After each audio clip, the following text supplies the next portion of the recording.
Estou lendo um estudo acerca do livro de Esther.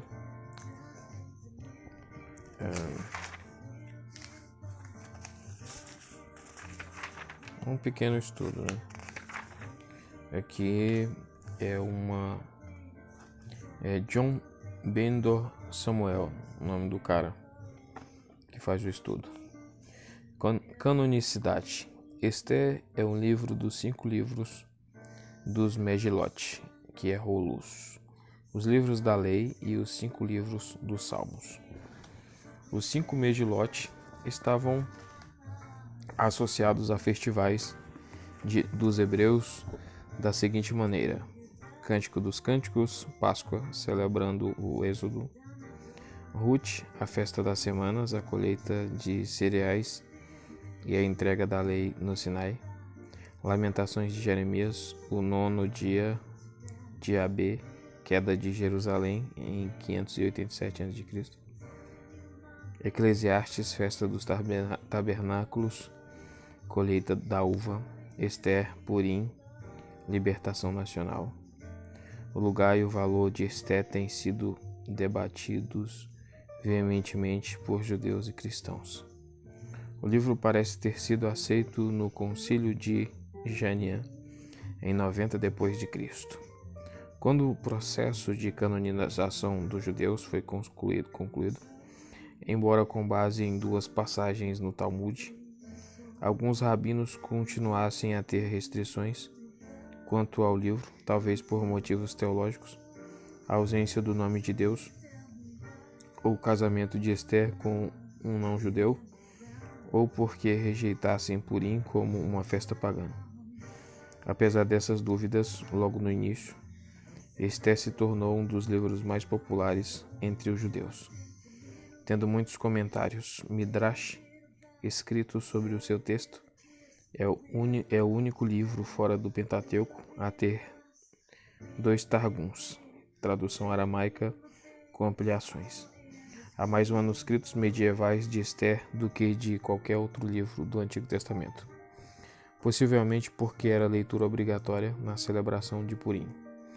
A sua popularidade entre um povo que sofreu tanta perseguição ao longo dos séculos certamente não é surpresa, pois é o registro da libertação de um povo em perigo de extinção.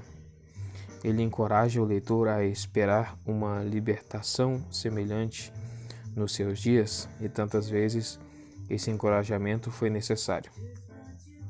Entre os cristãos, Esther foi aceito como canônico de forma ampla no Ocidente e está quase em todas as listas que sobreviveram no século IV em diante. No Oriente, no entanto, o livro não foi universalmente aceito por vários séculos. Atanásio, 367 d.C., lhe confere status deuterocanônico. Talvez seja significativo que a Igreja do Ocidente conhecesse Esther por meio das traduções latinas com base na Septuaginta, que incluem acréscimos ao texto que fazem menção de Deus.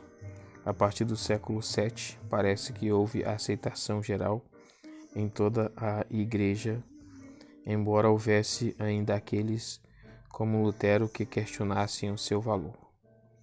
O valor religioso. As dúvidas iniciais acerca de sua canonicidade por parte tanto de judeus como de cristãos surgiram não de questões da historicidade do livro, mas do fato de que ele parece uma história totalmente secular, com pouco valor religioso ou espiritual. Enquanto o rei da Pérsia é mencionado 190 vezes, nos seus 167 versículos, o nome de Deus não ocorre uma única vez, do começo ao fim. Tampouco são mencionados a lei ou a aliança. Há pouquíssimas atividades religiosas mencionadas no livro, só o jejum. Muitos judeus, obviamente, consideraram essa ausência do nome de Deus inaceitável, e assim foram feitos vários acréscimos em diferentes passagens do texto, entre eles orações atribuídas a Mardoqueu e a Esther, um sonho que Mardoqueu teve e a sua interpretação, Esses acréscimos tentam acrescentar valor religioso ao livro ao introduzir Deus diretamente na história. Tem havido muita especulação acerca da ausência do nome de Deus e de outros elementos distintamente religiosos. Alguns estudiosos sugerem que, em virtude de que Esther era lido em voz alta no Purim, um festival tumultuoso caracterizado por muita bebida, era inadequado chamar Deus pelo nome. Uma sugestão mais convincente é a dos que suspeitam que essa ausência se deve ao fato de que a história foi escrita na Pérsia logo depois dos eventos descritos no livro e que o autor não queria despertar o ódio dos persas que adoravam Ahura Mazda. Maravilhoso isso aqui. Vou ler até novamente aqui, Ahura Mazda, né? Tem a ver com Zaratustra, muito legal. Tem havido muita especulação acerca da ausência do nome de Deus e de outros elementos distintamente religiosos. Alguns estudiosos sugerem que, em virtude de que Esther era lido em voz alta no Purim, um festival tumultuoso caracterizado por muita bebida, era inadequado chamar Deus pelo nome. Uma sugestão mais convincente é a dos que suspeitam que essa ausência se deve ao fato de que a história foi escrita na Pérsia logo depois dos eventos descritos no livro e que o autor não queria despertar o ódio dos persas que adoravam Ahura Mazda, mencionando o nome de Javé, correto. Em vários aspectos, essa dúvida acerca do valor religioso de Esther é superficial, pois mesmo que Deus não seja chamado pelo nome, o livro apresenta uma fé profunda na providência. A mão de Deus na história está lá mesmo que não se encontre o nome de Deus.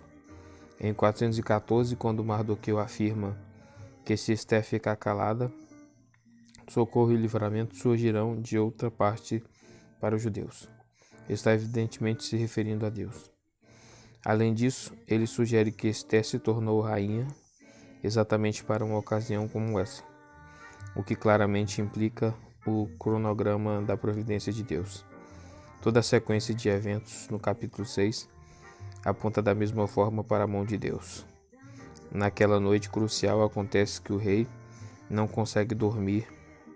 Acontece que ele quer ver os arquivos reais. Acontece que entre todos os registros, o relato em que Mardoqueu salvou a vida do rei é lido. E aí acontece que Amã está já cedo no pátio do palácio. Tudo isso pode ser descartado como coincidência por algumas pessoas, mas só pode ser considerado providência de Deus pelo autor e pela maioria dos seus leitores. Não há necessidade de chamar atenção para o óbvio. Ao longo de todo o livro, o autor conta a sua história sem explicações ou maquiagem. É um conto que transcorre velozmente, sem tempo para reflexões morais. Embora seja verdade que não há referências diretas à observância religiosa no livro, precisamos observar que, ao conclamar um jejum antes de entrar na presença do rei, está explicitamente pondo o seu caso nas mãos de Deus. Esse jejum a ser observado não somente por ela, sua família e as pessoas próximas a ela, mas por todos os judeus em Susã, certamente também incluía a oração a Deus. Mardoqueu deve conclamar todos a um ato de reconhecimento público da sua dependência de Deus. Subjacente a todo o livro está uma confiança fundamental em Deus. E os personagens principais do livro são apresentados como pessoas que dependem de Deus e conscientemente reconhecem essa dependência dele. Isso é suficiente para conferir profundo valor religioso ao livro. Um livro não precisa estar repleto de referências a Deus e de observâncias religiosas para ter significado religioso. As histórias mais marcantemente morais não precisam de moralização. Os vários acréscimos, embora certamente bem intencionados em acrescentar valor religioso ao livro, não acrescentam nada. Historicidade. Identificação das personagens principais. Uma das dificuldades principais em determinar a autoridade do livro está na identificação de suas personagens principais, Assuero, Vasti, Esther e Mardoqueu. Assuero foi identificado no passado em Xerxes 486-465, Artaxerxes I 465-424 e Artaxerxes II 404-358. Mas há poucas dúvidas de que deveria ser identificado com Xerxes. Observe as evidências linguísticas a seguir. Persa, Kishayasha, hebraico, Ahaverosh, no persa, né? Persa é Kishayasha e Artashatra. No hebraico é Ahasuerosh e Artashasta. No grego é Xerxes, Artaxerxes. No português é Assuero, Artaxerxes. Então Assuero é o Artaxerxes, né? Puxa vida, tremendo. O que sabemos de Xerxes por outras fontes concorda com o retrato que temos dele em Esther. Vasti é a rainha até 484 ou 483, e Esther se torna rainha em 480 ou 479, e ainda é rainha quando o livro termina. Nenhum desses nomes pode ser encontrado em registros seculares, em que no grego de Heródoto ou de Ctésias o nome da rainha é Amestris. Esther não pode ser Amestris, porque Artaxerxes, que foi o terceiro filho de Xerxes e Amestris, nasceu em 483.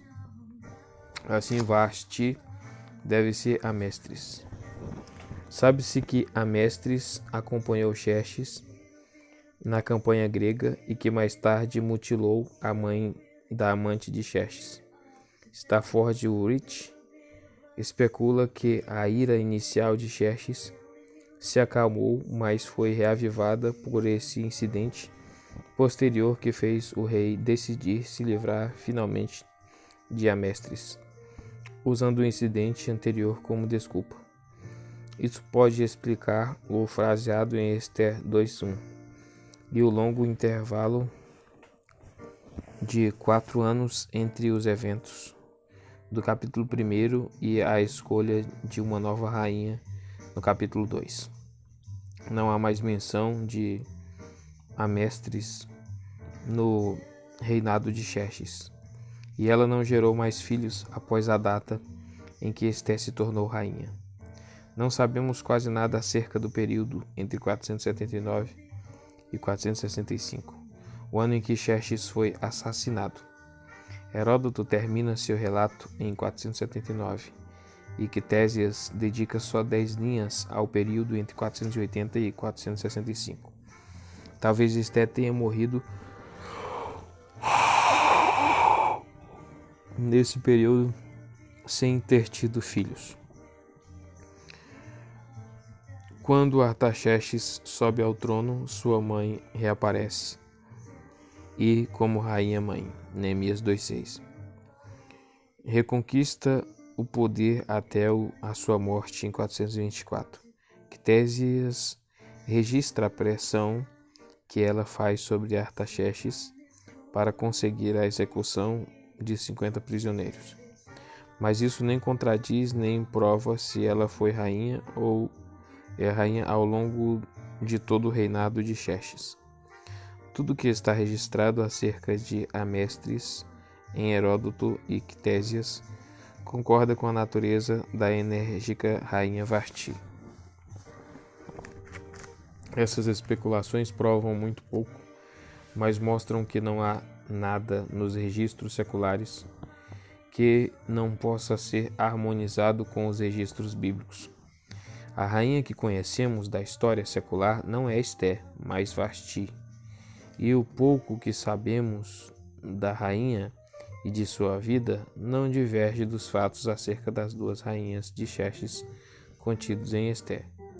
O problema linguístico também não é insuperável. Embora à primeira vista os nomes Amestris e Vashti, em hebraico, tenha aparentemente pouco em comum, um estudo da transliteração dos nomes entre línguas mostra que podem ser o mesmo nome, visto que o grego não tem vav, que é o W, ou SH. Heródoto pode ser substituído por M e S e depois acrescentado um A breve antes de um M. O R pode ter existido em persa, mas se perdeu no hebraico, que não tem a sequência TR. Concluímos então que Vashti é a Mestris e que Ester não ocorre nos escassos registros seculares que sobreviveram desse período. Mardoqueu. Não há menção clara dele fora das escrituras, embora numa lista de 3 homens influentes no início do reinado de Xerxes,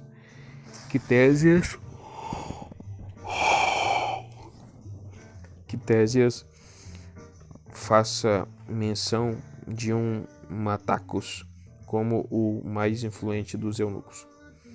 A menção também de uma Marduca, um administrador contador que era integrante de uma equipe de fiscalização que vinha de Suzã, provavelmente nos primeiros anos do reinado de Xerxes.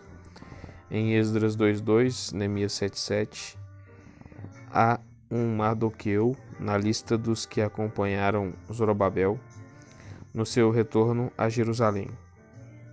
Poderia ser o mesmo nome? Dificilmente, porque o retorno de Zorobabel a Jerusalém ocorreu 40 ou 50 anos antes dos eventos registrados em Ester.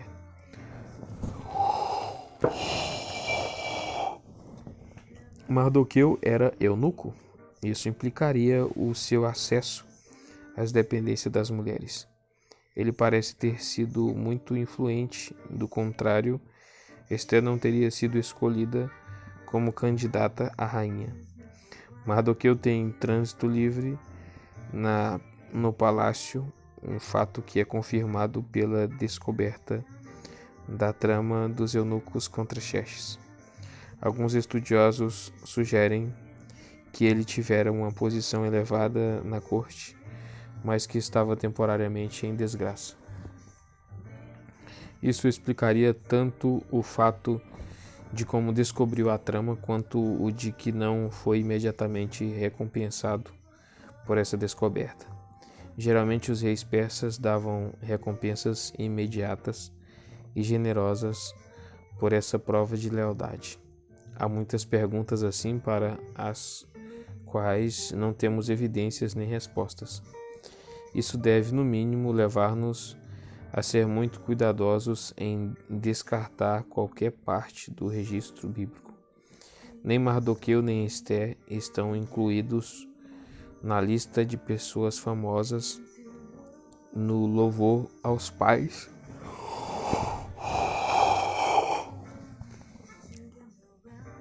em Eclesiástico 44 ou 49, um fato que alguns citam como evidência contra a sua historicidade. Mas essa lista não é completa.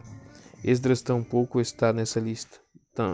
Talvez Ben Sirac, o autor de Eclesiástico, não aprovasse a ideia de Ester ter casado com um rei pagão ou achasse que Purim era um festival muito mundano. Conhecimento de costumes persas.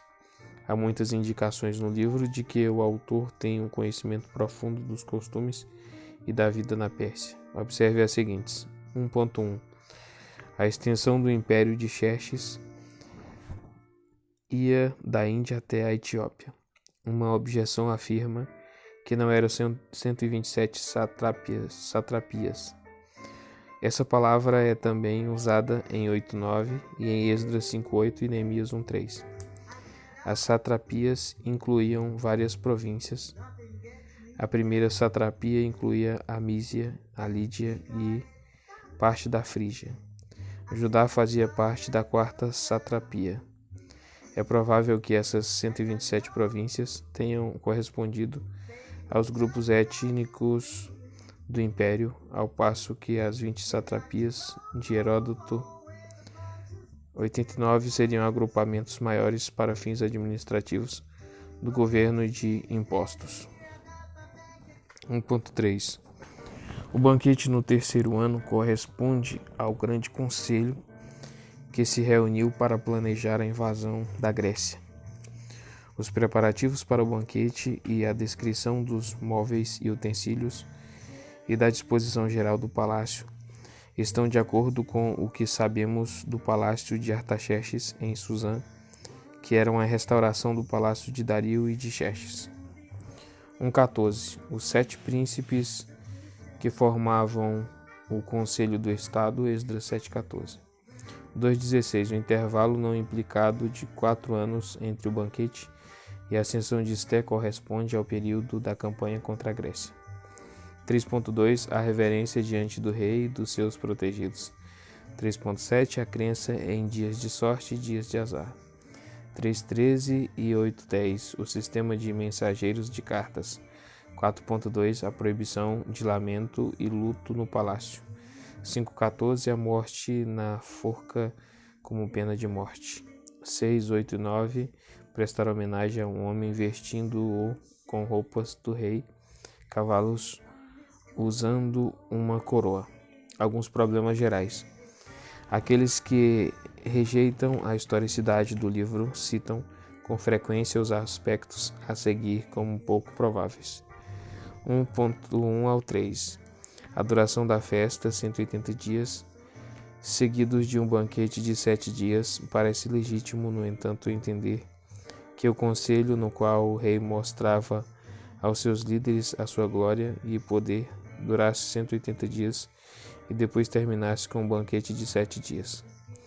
Heródoto faz menção de um conselho de estado especial que se reuniu em Suzã depois da conquista do Egito para planejar a invasão da Grécia.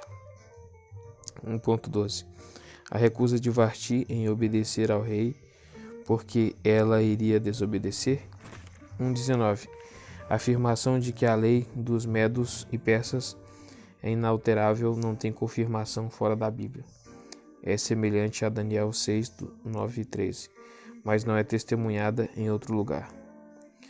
1.22 O envio de cartas em todas as línguas do Império, em vez de em aramaico, a língua oficial do Império Persa, não é confirmado fora da Bíblia. 2.5 Mardoqueu dificilmente poderia ter sido levado para o cativeiro com Jeconias em 597 a.C. e se tornado primeiro-ministro em 474 a.C. 122 anos depois, o pronome relativo no texto hebraico, no início de 2.6, poderia referir-se a Quis, o nome que o precede. 2.17 A escolha de Ester desmente a afirmação de Heródoto, segundo a qual o rei teria de escolher a sua rainha dentre uma das 7 famílias dos nobres. Mas outros fatos comprovados parecem contradizer Heródoto neste aspecto. Dario, por exemplo, tinha outras mulheres que não provinham dessas 7 famílias dos nobres, incluindo a própria mãe de Xerxes. É evidente, então, que essa limitação na escolha de uma esposa não era observada rigorosamente.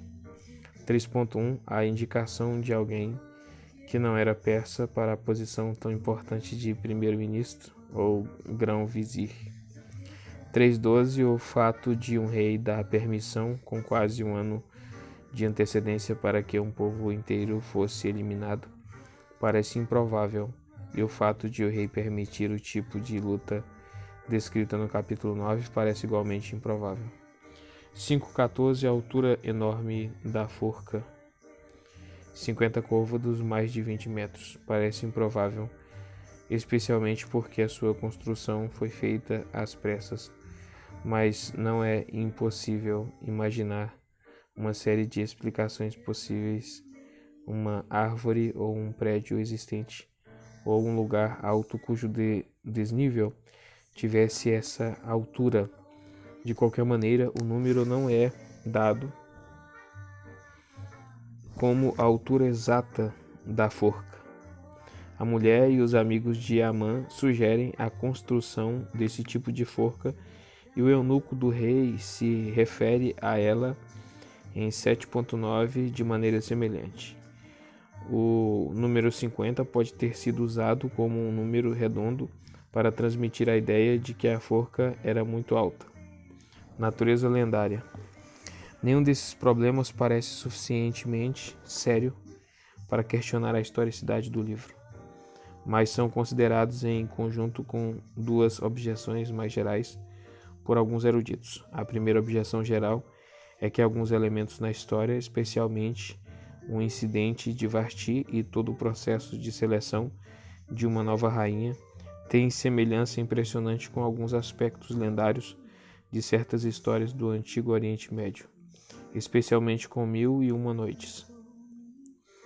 Seja qual for a base histórica para 1001 Noites, se é que existe paralelos históricos para esse tipo de busca e escolha em outros lugares. Esse fundamento para se rejeitar Esther parece muito subjetivo. Purim.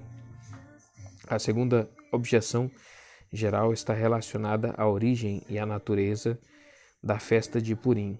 Alguns estudiosos rejeitam a historicidade de Esther com base na suposição de que o livro foi escrito para justificar a observância do Purim, um festival que muitos consideram originalmente uma festa totalmente pagã. A natureza secular do Purim e o fato de que não é citado explicitamente em nenhuma literatura existente fora da Bíblia até o século II d.C., têm sido citados para refutar a sua instituição como festa genuinamente judaica no tempo de Xerxes. Todo tipo de teorias tem sido sugerido para explicar a sua origem. Alguns identificam o Purim com uma festa antiga judaica ou grega, ao passo que outros sugerem uma origem babilônica. Ao menos 4 festivais babilônicos diferentes foram sugeridos em uma ou outra época. Talvez a teoria mais aceita hoje é a de que o Purim tenha se originado na festa do Ano Novo Persa, mas as evidências são escassas e nada pode ser nem indiretamente provado. Até mesmo a palavra Purim é objeto de muita especulação, visto que a palavra Puco é comprovada em várias línguas. Parece correto concluir que os registros que sobreviveram desse período não nos dão indicação confiável da origem do Purim e que as especulações dos eruditos até hoje são totalmente não convincentes. É verdade que o Purim tem muitas características seculares, embora não devamos esquecer que é precedido por um jejum e todo o livro de Esther é lido na presença de toda a família. Ainda assim, não se fazem orações específicas, e o Talmud permite bebida em excesso. É uma ocasião de muita folia e troca de presentes. Podemos observar, no entanto, que a festa cristã do Natal também tem aspectos pagãos semelhantes.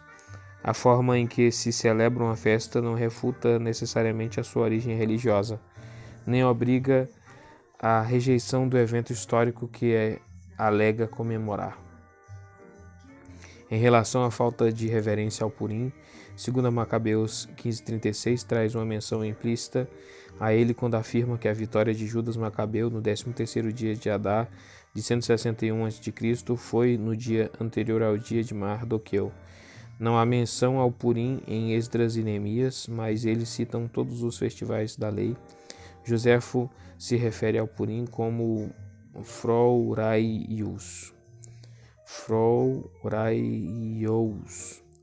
perto do final do século I, onde mais poderia ter sido mencionado. Tampouco sobreviveu desses séculos que o silêncio significa pouco. Nenhuma dessas objeções parece suficientemente sólida para que rejeitemos a historicidade de Esther.